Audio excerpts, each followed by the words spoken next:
So I think we all have a specific verse or chapter, book of the Bible that really resonates with us, that maybe is part of an experience that we had, a reminder of something that we've overcome, maybe a message that God has given us, something poignant, and that we hold those verses or whatever it may be close with us our whole lives. And we just finished Matthew 10 in our daily Bible reading, and Matthew 10, specifically 10:37 through 39, holds that importance for me. And so I just wanted to talk about that a little bit since we did just finish Matthew 10. So last summer, I was given a message from God that I was going to die. And I was really confused by this, and I didn't really understand. And I was just kind of sad, and I didn't know, like, was it from God? Was it from the enemy? Like, what was this? And I really struggled with that, and I really struggled with understanding why God would tell me this, because I knew that it came from God. But I tried to convince myself that it came from the enemy. But through signs and visions and messages through other people, God made it clear that it was from him. Like, Jesus was like, hey, no, that was for me. And so then I came across, through another creator's video actually, the realization that the message that Jesus was trying to get across was the message in Matthew 10:37 through 39. Whoever loves his father or mother more than me is not worthy of me. Whoever loves his son or daughter more than me is not worthy of me. Whoever does not take up their cross and follow me is not worthy of me. Whoever finds his life will lose it, but whoever loses his life for my sake will find it. It hit me straight in the chest. I was just sobbing, and I knew that that's the message that Jesus had for me. I knew that that was the thing that needed to change in my life for my relationship with Christ. Because I'd been seeking Christ, like I had been really trying to deepen my relationship with Christ. And I think that these were barriers that were getting in the way of deepening my relationship with him. And so he had to get his point across, and he had to fix that part in me. If I truly wanted to be close to him and be a disciple of his, if I truly wanted to follow him, I had to fix these things that were in the way. You know, because when I thought that I was going to die, my biggest concern was not my salvation. I felt confident about my salvation and where I was going to go when I died. I wasn't scared to die. I was scared to leave behind my son, who's nonverbal autistic. He's 4. At the time he was 3, but he's nonverbal autistic, and it's just me and him and my husband. And so I don't know what his future is going to look like, even if I do live another 30, 40 years, let alone if I was going to die in 6 months. And that's a whole thing.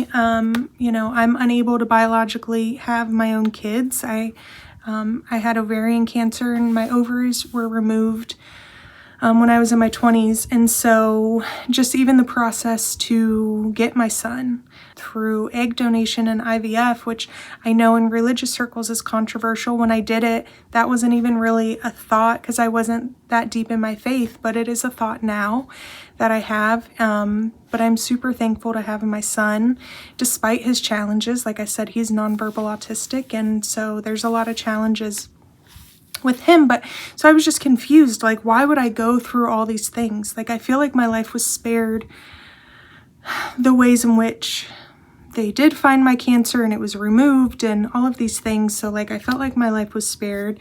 And then we worked so hard to be able to have my son, and we had him, and now he has all of these challenges.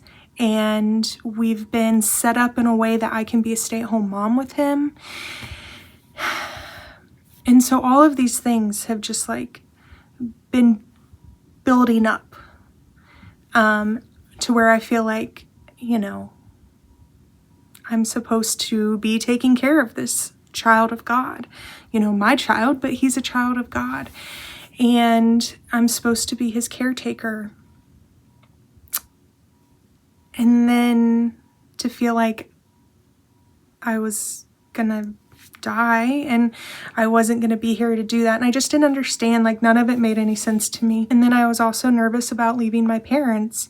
We don't have like a crazy extended family or anything.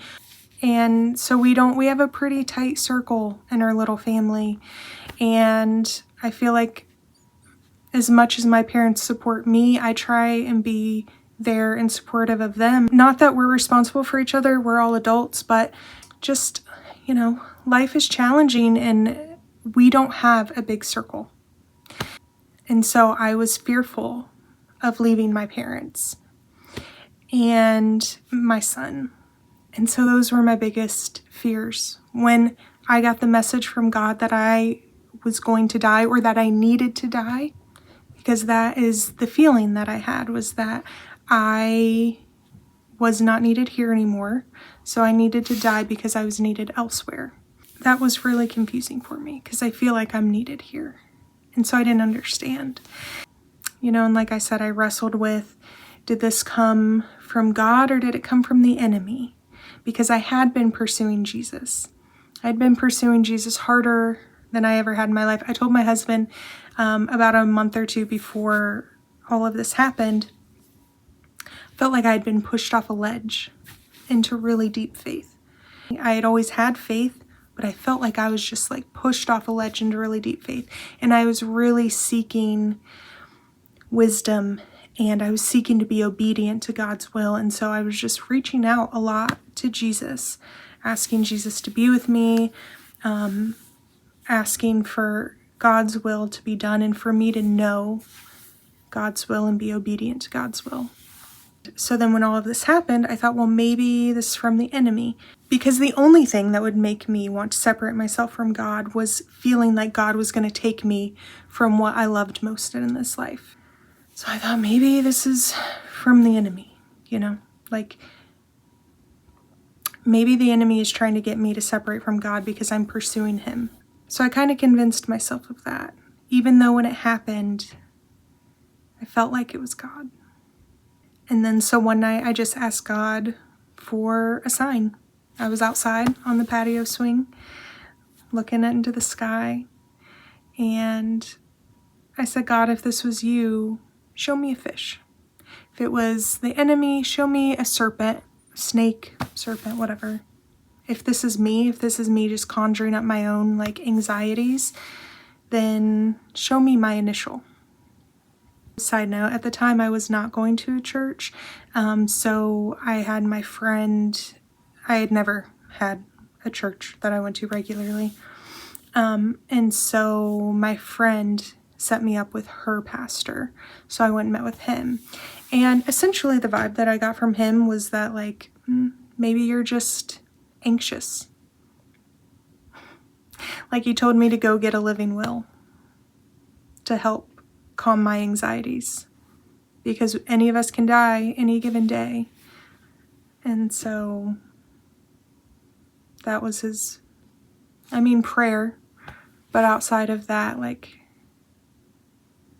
go get a will to help kind of relieve some of your anxiety. So that was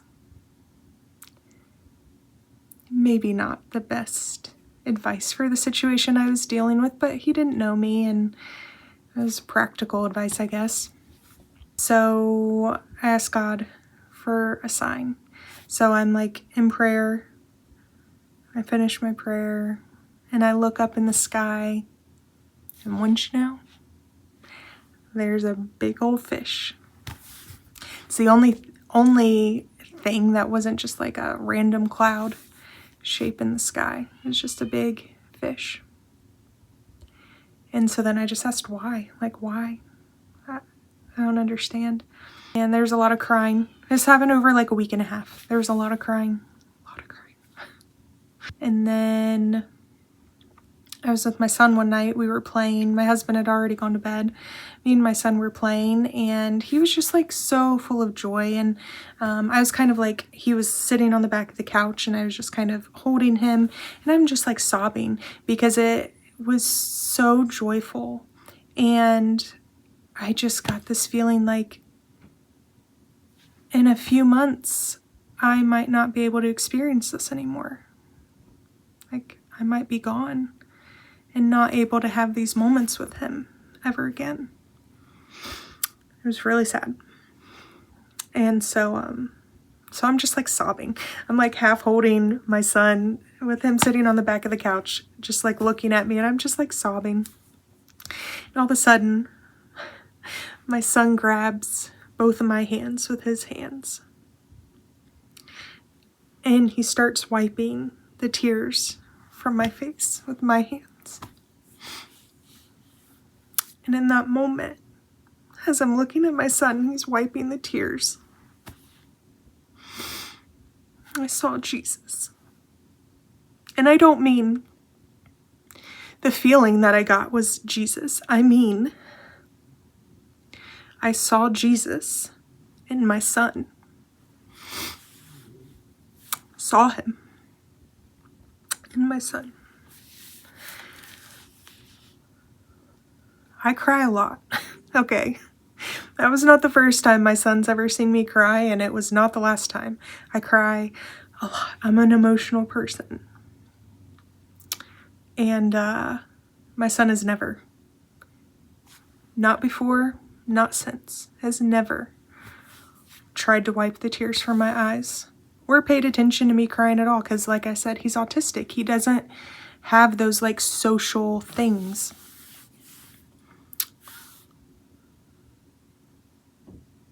But Jesus.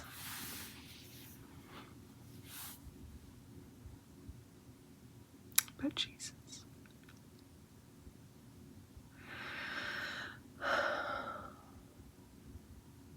And I know that that's like,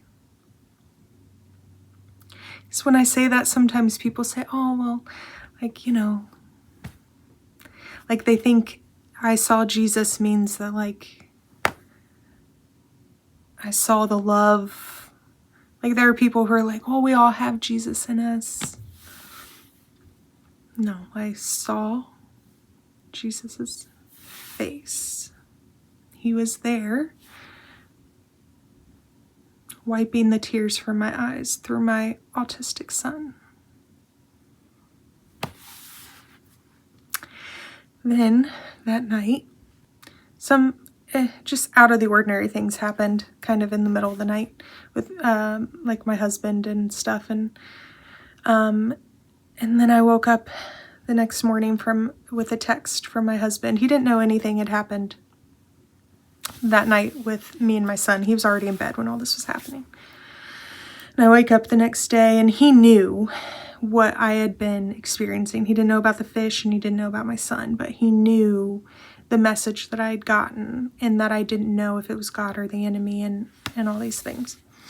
And so the next morning he texted me and was like, I feel like I need to tell you, what if it's not a physical death? What if it is like faith related? And my husband is not very strong in his faith. Since all of this has happened, he's gotten deeper in his faith because I've gotten way deeper in my faith. And it's kind of like rubbing off on him. But at the time he was not. And I was like, well, that's interesting. Yeah, like I've thought about it. Like, what if it's like a faith and belief related? Like, I don't know. I was talking to him about it and I was like, where did that come from? Where did that thought come from? And he was like, well, it was a message that was given to me to tell you. He's like, I know.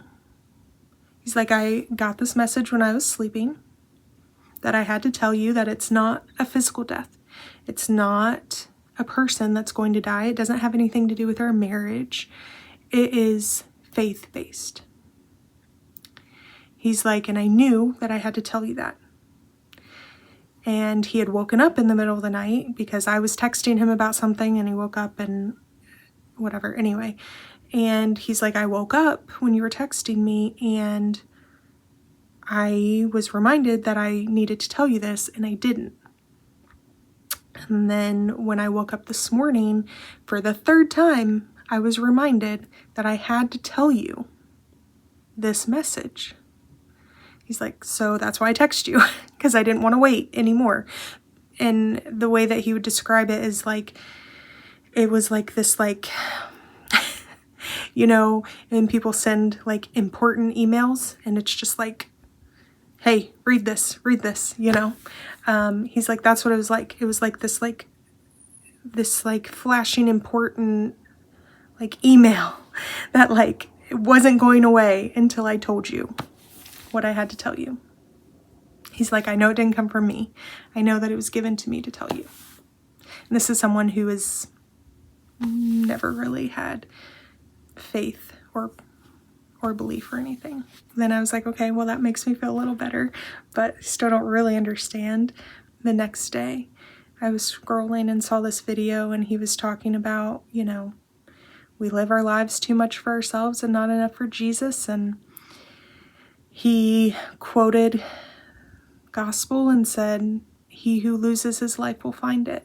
And I just started crying, and I knew exactly that that's what the message was. And then I went and looked it up in the Bible and read Matthew 10:37-39. And it was so fitting. Whoever loves his mother or father more than me is not worthy of me. Whoever loves their son or daughter more than me is not worthy of me. Those are the things that I was concerned about. I was more concerned about my son and my parents than I was what Jesus' will for my life was in reuniting with Jesus. And then, you know, whoever loses his life for my sake will find it. And immediately I was like sobbing, of course, as I was reading that. But then since then I felt calm and peace, a peace that surpasses all understanding is what I felt after I finally understood what the message was. The rest is history. Now I live my life literally for Jesus, just like sharing my testimony, reading the Bible, just trying to spread the good word, trying to spread the good news, because he is worthy of my dedication to him. He is worthy of me picking up my cross in whatever way that I can. And this is one way that I can. So I do it. So, anyway, I'm sure I'll talk about this more, but we just finished Matthew 10, and that is Matthew 10:37-39 is super important to me. And so I just wanted to share that. I appreciate you guys listening. I will talk to you later. Bye. As long as I'm breathing, I've got a reason to praise the Lord, oh my soul. Praise the Lord, oh my soul.